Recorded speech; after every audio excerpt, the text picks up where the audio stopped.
Hi everyone, in this video I'm going to share my curriculum picks for kindergarten for the 2023 to 2024 school year. My name is Britton and this is my Maker channel where I share all of my creative pursuits. I'm also a homeschool mom to a 4.5-year-old little girl, and homeschool is something that I put a lot of creative passion into. So to me, sharing it here is just a really natural extension of my just creative journey. So I'm excited to get into what I picked out for her for kindergarten this year. The main curriculum that I chose is from Beautiful Feet Books, and we will be using Around the World with Picture Books. So Beautiful Feet recommends that you actually start with American history before you get into their Around the World with Picture Books study unit. However, I didn't quite feel ready for teaching American history to my daughter. I felt like there was a lot of more mature topics and kind of a weightiness to American history, and I just wanted her to be a little bit older before we approach some of those topics. So instead of American history, I'm actually going to be using their geography unit instead. So this is their new geography unit. It is for the primary grades and it takes a region and state-by-state approach, and we've already been doing a sort of improvised me on the map unit study where we've been talking about where is her home, what is her street, what is her state, and I'm hoping that that gently leads us into this unit study of U.S. geography. After we do that U.S. geography unit, that's when we will move into Around the World with Picture Books Part 1. So my copy is used. I got it with a whole bunch of the books used as well, which was just wonderful to find. I definitely recommend looking for used curriculums. So this is going to be a literature approach. It goes country by country. I believe that there's about 11 countries per book, and it's going to start in China and then end. It's going to start in China and then end in Kenya. After we finish that part 1, I do plan on moving into part 2. I don't know how long this is going to take us, and I definitely don't plan on squishing it all into kindergarten. I really want to take my time with these studies, and so if this ends up taking us into first grade, I think that's absolutely wonderful. I'm not going to rush this curriculum at all. The Around the World with Picture Books literature study does have a lot of really amazing suggestions for each country, but I am really excited to sort of get my own input in there, come up with different crafts, music, other read alouds, maybe some, short YouTube videos, trying to find cultural events in the area. We do have like a Japanese cultural center right down the street from our house. We have a wonderful museum with rotating exhibits. So I just want to make sure that I'm really pulling from all of the resources that are around us so that I can really make this study come to life. And I think that's where creativity really comes in for me. I love having that flexibility in my curriculum and not really feeling like I have to be nailed into it all the time. That's what really drew me to the Beautiful Feet books. It's just such a wonderful launching point for our school year. I'm also finding a lot of additional resources for these literature studies, so books like Children Just Like Me, Children Just Like Me Celebrations, and quite a few others. I can share them here as well. Anything that I find that has like a global approach, I am checking it out, checking the reviews, and picking it up. As far as language arts is concerned, my main priority is going to be reading this year. So we've already started with how to teach your child to read in 100 easy lessons. It's going well. We're taking it nice and slow, nice and easy. Sometimes we repeat lessons. But after we get through that book, I think we're going to really start going just through readers in general. I also have the Dash into Learning readers that we are using simultaneously with the Teach Your Child to Read books, as I sort of feel like they're working together, but we'll definitely pursue reading all 3 sets of those, and then from there move into some of the like I Can Read readers or First Steps in Reading, things like that. I'm also going to continue with phonics by doing the Explode the Code books, so the Get Ready for the Code books in this case. We've already done book A and part of book B, but it did get to a point where I felt like it was a little beyond her when I had started it. Just trial and trial and error of being a homeschool mom. So I just picked up a new set and we're gonna go through it again. I don't think it's gonna hurt anything.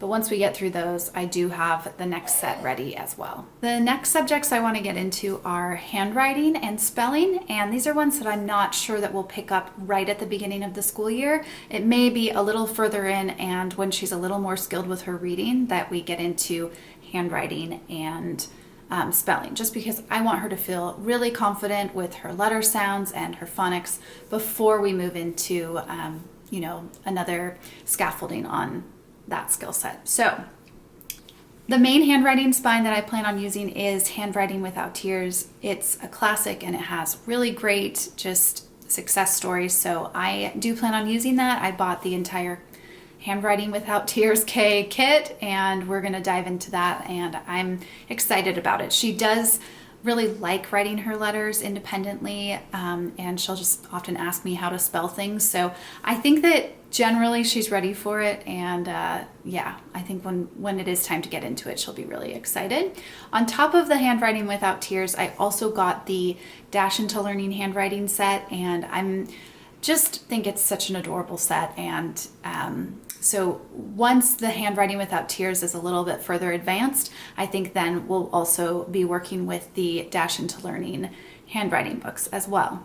The Dash into Learning books do coincide with the readers, and so I think that's kind of going to be nice for her to just see those same characters in both books. And so I'm excited for her to just be able to use them both and be excited to open her handwriting books after she's successfully read her stories as well.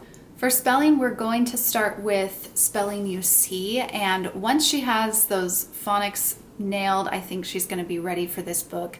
I really like the approach because essentially she's going to be hearing words and then spelling it out from just hearing the words. So it's not your typical classic like drilling. It's going to be a little bit more, auditory. So I do like that approach, and I hope that it works for us. I'll have to get back to you on if it does or not.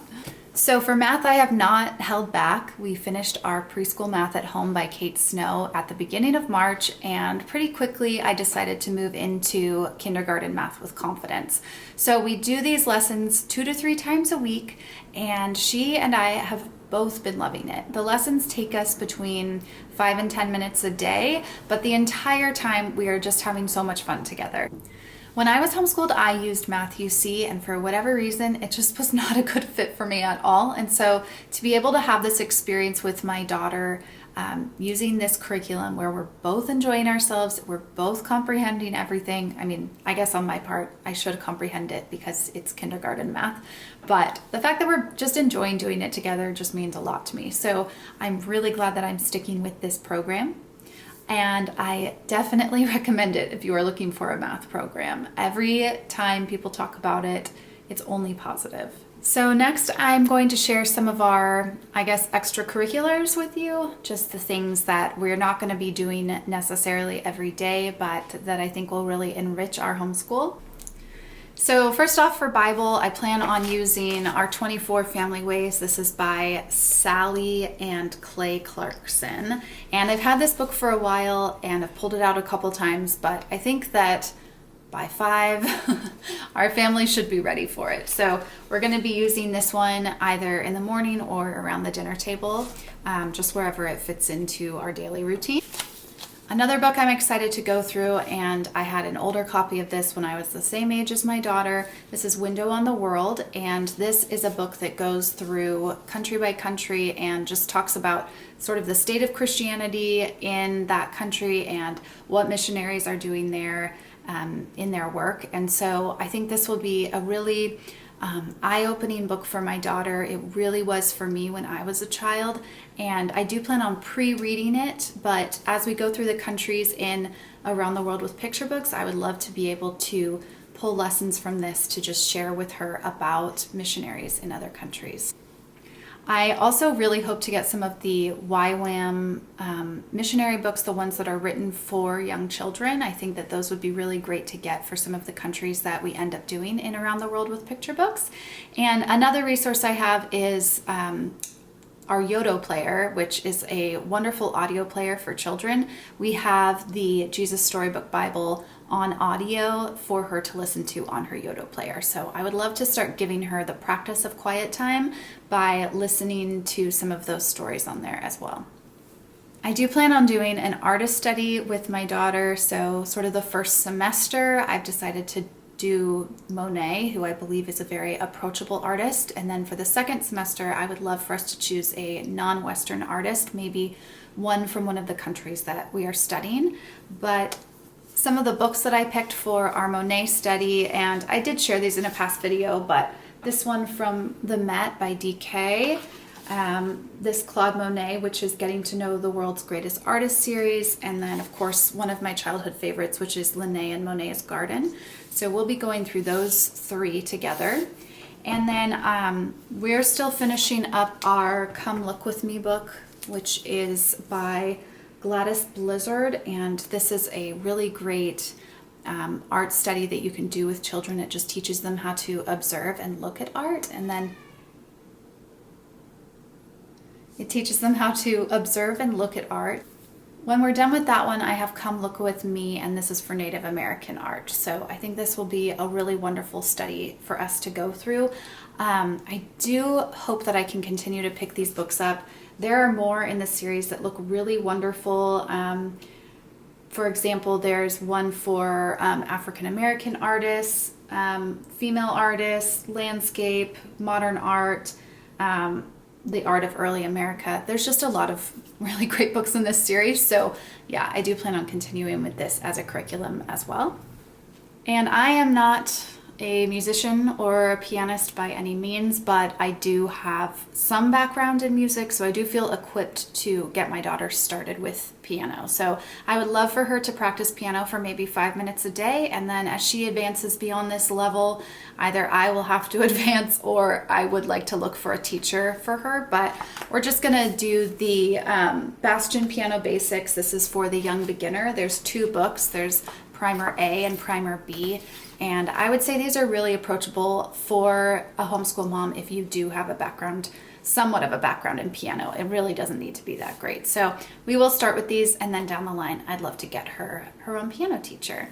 And then on top of that, we try to incorporate Spanish into our everyday life. Often that's just listening to Spanish songs and music, listening to audio in the car or when we're doing our chores. So I want to continue to incorporate Spanish. So I got another additional Spanish resource for us this year, and it is just the McGraw-Hill Spanish for Children. So this comes with 3 or 4 CDs and a workbook that will be probably better used in later years, but for now we're going to be using the CDs. And I would love for us to just have more words in our repertoire to use conversationally together. Another resource I plan on using is Beautiful Feet Books Season of Field Unit Study, which is their nature curriculum for primary grades. And I kind of plan on picking just sort of chapter by chapter, as I feel like it's applicable to our season and what our interest levels are. I don't know if I'm going to go through the whole thing, but there are just some really wonderful ideas and crafts and questions in there that I definitely think we will enjoy. So those are my curriculum picks for my daughter as she starts kindergarten in the fall of this year. I am so excited to be doing this with her. I feel like I just have done so much research and been able to pick just some really thorough curriculums that I think are going to be a blessing to her and to me. I'm really excited to use them and understand them and, keep some of them for my son eventually. And yeah, I just think we have a really wonderful year ahead of us, and it's gonna be awesome. Anyway, if you liked this video, please hit the like button. It means so much to me, and if you have any thoughts about this curriculum or your own curriculum, I would love to hear from you in the comments. I hope you guys have a wonderful day, and I will talk to you later. Bye.